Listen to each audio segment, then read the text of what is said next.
ഗുരുവായൂർ കളഭാട്ടം. മണ്ഡലകാലം അവസാന ദിവസം മണ്ഡലം 41-ന് ഗുരുവായൂർ ക്ഷേത്രത്തിൽ കളഭാട്ടം എന്ന് പറയുന്ന ഒരു ചടങ്ങ് നടക്കും. എല്ലാ ദിവസവും കളഭാട്ടം ഇല്ല. വർഷത്തിൽ 364 ദിവസവും ഉള്ളത് കളഭച്ചാർത്താണ്. ഒരു ദിവസം മാത്രമാണ് കളഭാട്ടം അല്ലെങ്കിൽ കളഭാഭിഷേകം എന്ന് പറയുന്ന ചടങ്ങ് നടക്കുന്നത്.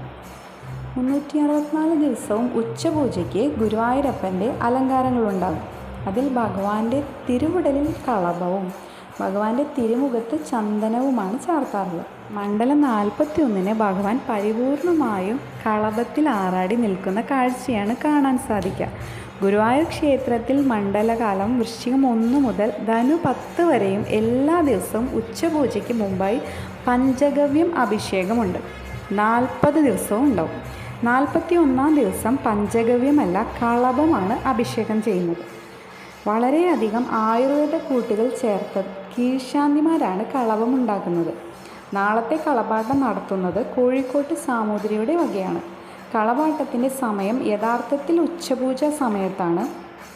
ആയുർവേദ കൂട്ടുകൾ ചേർത്ത കളഭം സ്വർണ്ണക്കുടത്തിൽ നിറച്ച് അതിനുവേണ്ട പൂജകളൊക്കെ ചെയ്ത് ഉച്ചപൂജയ്ക്ക് മുമ്പായി ഭഗവാന്റെ ചതുർബാഹു വിഗ്രഹത്തിൽ തന്ത്രി അഭിഷേകം ചെയ്യും.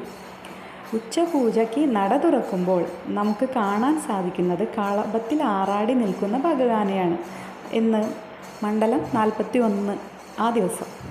അത് കഴിഞ്ഞ് പിറ്റേ ദിവസം രാവിലെ നിർമ്മാല്യം വരെ കളഭത്തിൽ ആറാടി നിൽക്കുന്ന ഭഗവാനെ കാണാനായിട്ട് നമുക്ക് സാധിക്കും.